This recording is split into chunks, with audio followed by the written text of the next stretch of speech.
Hello, good day, everybody. Actually, the introduction has been done already. My job is only to introduce Peter and just explain to you guys that Peter was not able to join us today, but he's right here. Secomea is provider of solutions for smart remote service. That's what we do. You can find us here, just outside, and speak to us. Wir sprechen auch Deutsch. And Peter, I've attended a couple of these sessions today. Fantastic, good energy, good information as well for us. And one of the prerequisites for this smart remote service is internet connection, right? And Peter will give us a short perspective how this can look like with the IEC standards. So, Peter. Thanks. Do you hear me all right? Yes. Yeah, okay. Thank you, and I apologize for not being present at stage, but these are the times for streaming. So I hope we will still have an enjoyable time. I know it's a hard slot here before lunch. So I'll go ahead. I think it will take approximately 20 minutes ish, and then we have some question round afterwards, 20-25 minutes if we prolong it. Although I have an engineering background, I've been in the business for more than 10 years. I'm not a security expert as such, which is emphasized by my title, being CTO. Expert seldomly gets degraded to senior management. I do, however, hope that this may in fact bring a human aspect to what I'm about to talk about. Your key takeaway from my presentation should be an improved knowledge of IEC 62443 and what it means to OT and the decisions made here, especially from remote maintenance and understanding of network models dominant in this industry now and in the future. So let's fly in by taking a little look at the security situation today as we see it. Attack vectors are increasing with the use of IoT and cloud computing. And attacks are shifting from drive-by shooting to targeted and even automated attacks via systems and people with a specific role as entry into installations.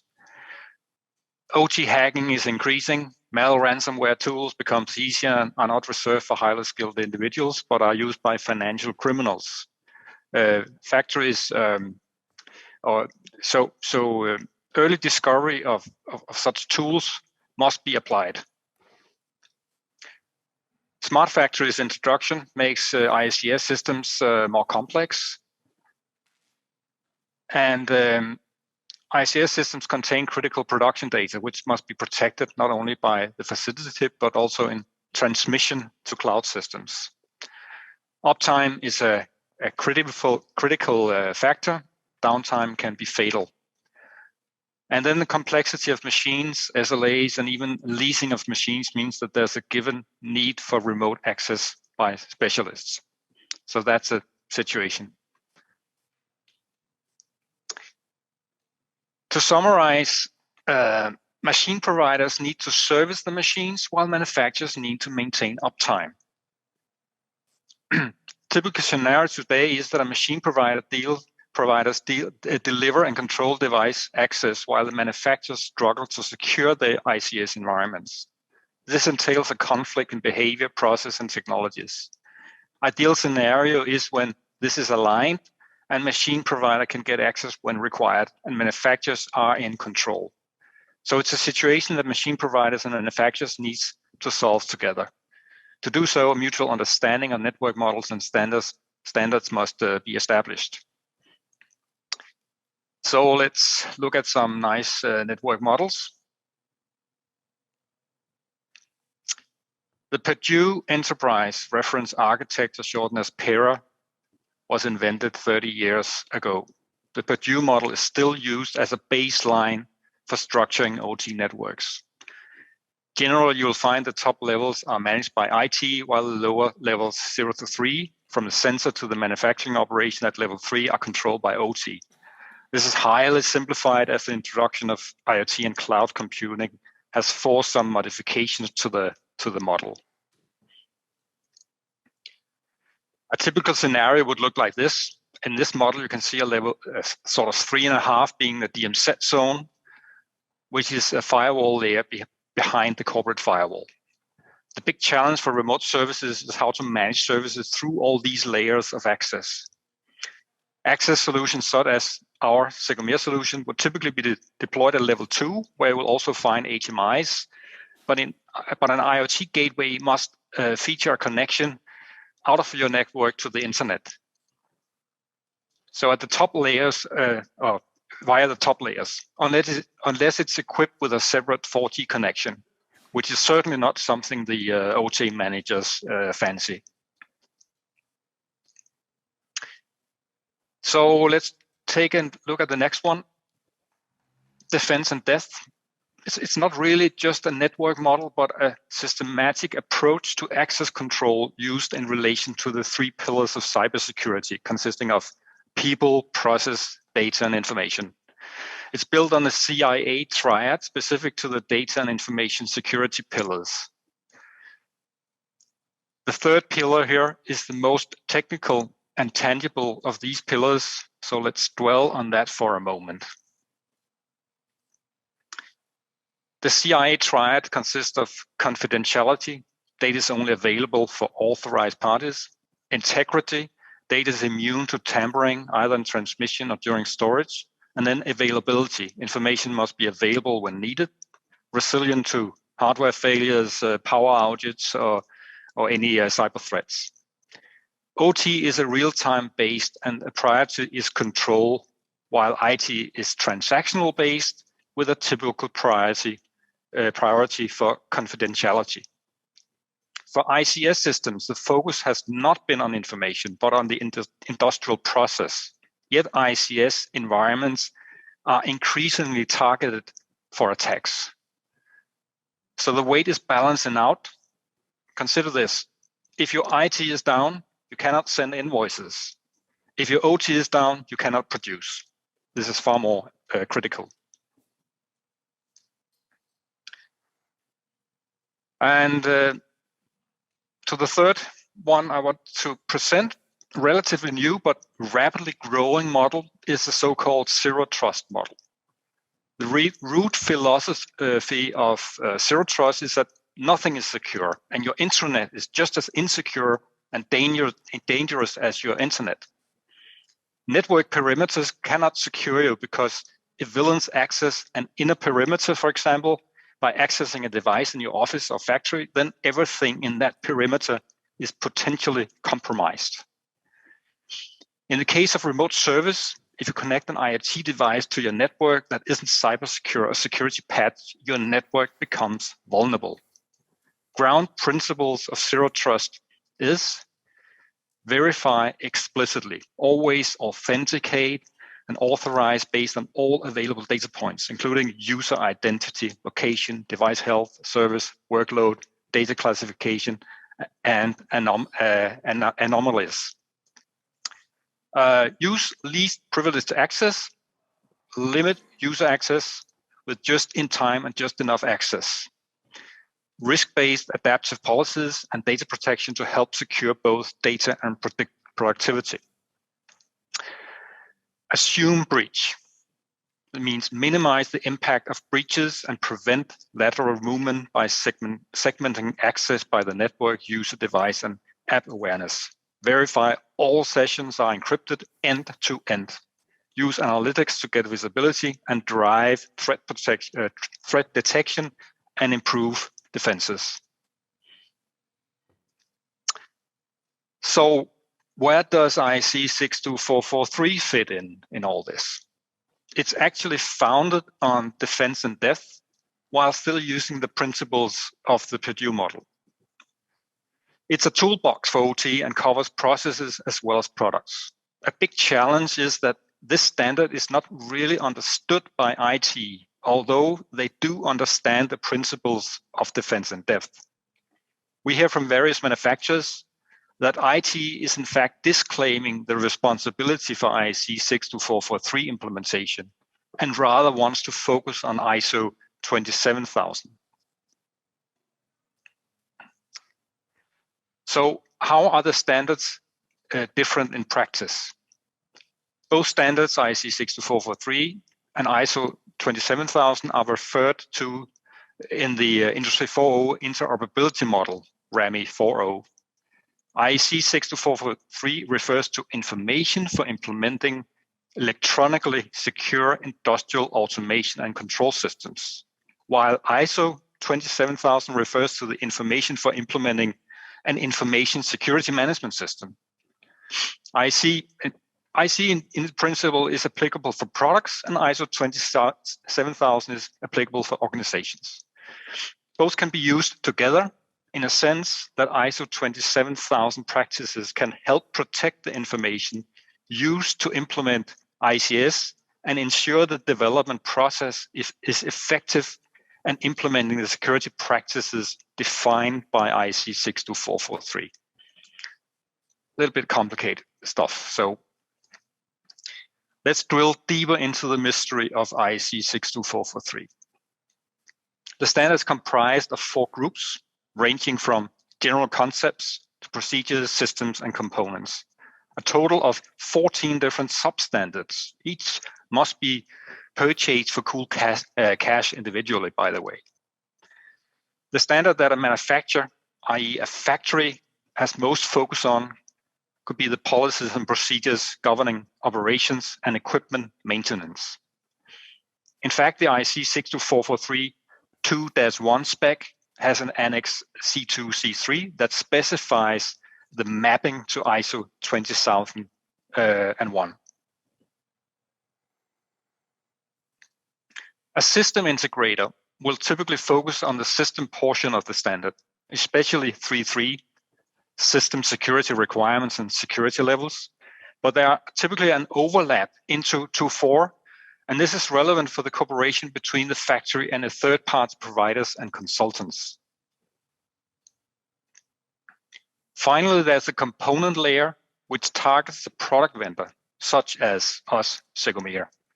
Here there are 2 standards, 4.1 and 4.2, for process and components respectively. I'll return to that in a moment. These graphics is from the 2.4 standard documents, and here we have the respective standards in applied context. The supplier is at the bottom, and 3.3 is clearly a vital part of the product in addition to 4-2. This is because the product facilitates the mechanisms for applying system security as defined in the 3.3 portion of the standard.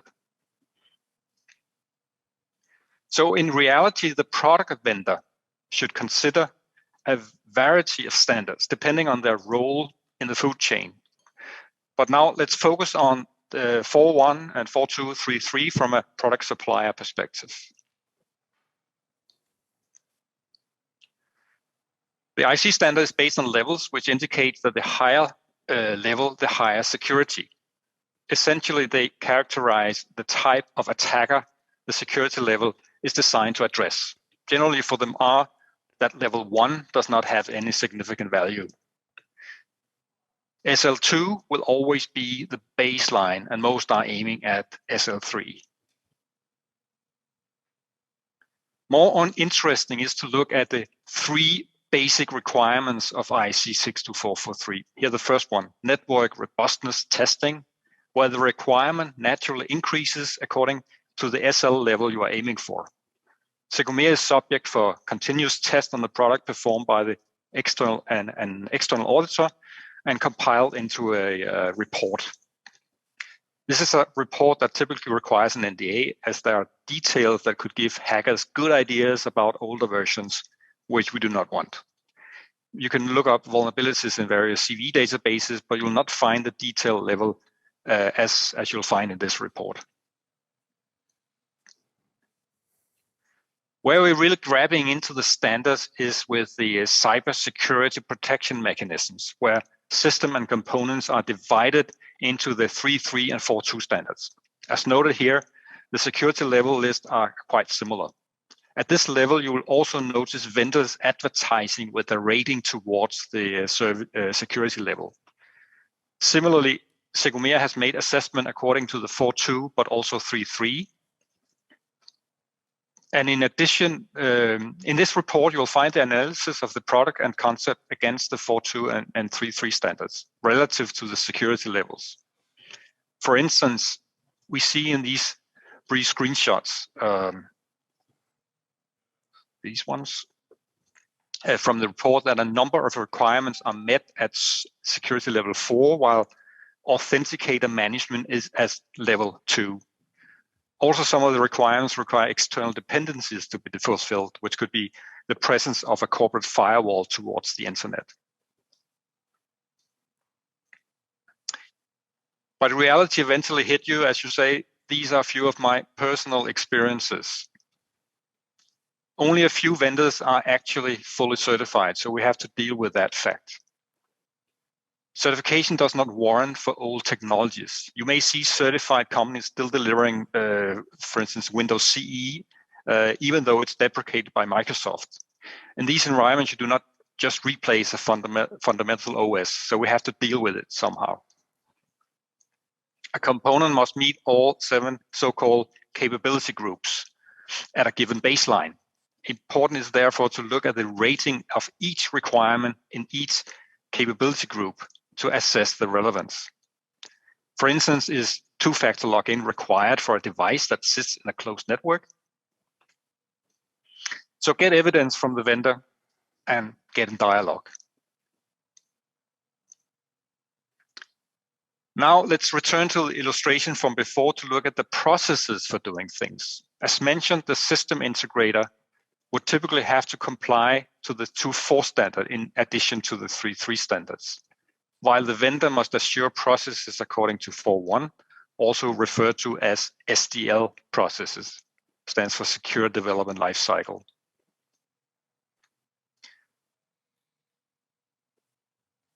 (4.1) covers the product supplier's engineering process. This assures that process for instance, vulnerability testing are followed in a uniform way and that CVE handling are managed properly.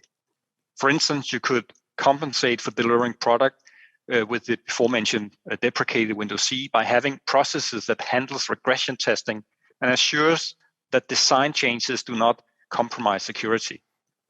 Whether code standards or secure coding awareness for the developers, which is a part of the standard, has significant value compared to, for instance, solid pen testing or regression testing, is again an individual matter. We have experienced companies that process-wise are ready for certification, but where the efforts have too much focus on processes and actually do not catch critical matters. You typically see this in large organizations where you really do need to apply rigid rules to handle frequent on-off boarding and many different departments. For instance, there are many ways to apply security validation for DAS2, specifies or security validation. For DAS2 specifies that some topics can be handled by the team, while other things should be external to the team, or even by the company. It's mentioned, for instance, you could have different test departments. There are, however, analysis that shows that the best result is if R&D do security testing, while another instance do the same test, but with another mindset. This is the ideal scenario, but many products have been designed before this model and already has a lot of mileage. So it's important to focus on the right side of the process tree. However, you also need to focus on the current design, for which you could do a threat model to pinpoint potentially security threats and vulnerabilities and quantify the seriousness of each and prioritize techniques to mitigate attack and protect resources.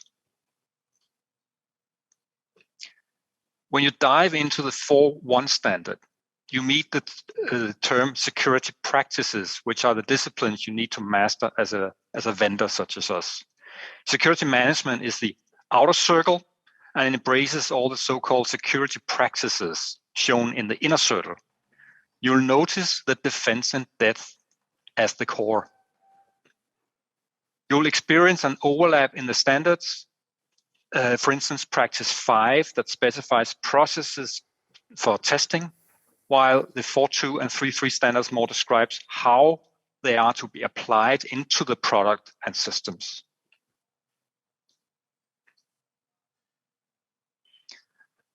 As mentioned before, the 4.2 and 3.3 standards uses security level rating, while the process-oriented standards uses maturity ratings. These are quite independent, so in principle, you can build a secure product at level 4 with a maturity process of 1. So you have to come to terms what is most important in a given context, product or process assurance, and at which level for individual security and maturity groups.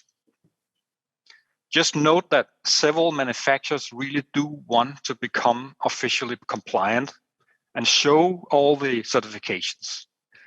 But there is a reality, and before the ideal scenario materializes, the key words for Secomea is transparency and dialogue between product vendors and the customers.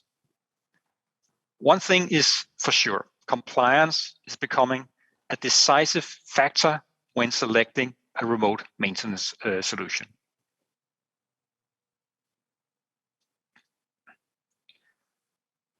There will be, I guess, two outcomes of what I've just mentioned here. Either I succeed giving an overview on network models and a demystification of IEC 62443 and how they represent a foundation for remote access, or I have left you even more confused than when you arrived. And I or my colleagues here would be more than happy to continue the dialogue. In any case, I thank you for your time. Apologize for being remote, and I'm looking forward to open questions. Can you hear me? Yes. Perfect. Okay, thank you very much for your presentation. We have time for questions here. Anyone who would like to ask a question to Mr. Hansen? I think you already mentioned compliance in the context of remote services. You mentioned a lot of security levels, and what do you think is the most relevant topic within compliance for smart remote services? So maybe in 1 or 2 points. Yeah, I touched on it previously because the standards with the IEC 62443 standards has sort of two angles. One is the component and products, and the other one is processes. And I asked the question to a large group of manufacturers in Denmark. I'm part of these forums. And they voted unambiguously for process. They find the process compliance by the vendor to have more value than product compliance. And that's a little bit odd, but this because you cannot have product compliance before you have process compliance. And the process compliance is really your assurance that your product is secure. So it's indirectly also securing the product. So process is the first step, and that's also what the factories are doing.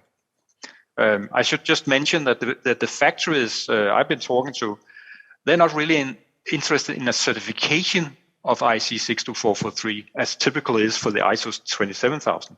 They just use it as a toolbox, a checklist. Have we done this? Yes, yes, yes, yes. All right. Thank you very much for the explanation. I think for all other questions, you will be here in person. Naturally. Thank you very much, Mr. Hansen, and have a good day. All right, see you.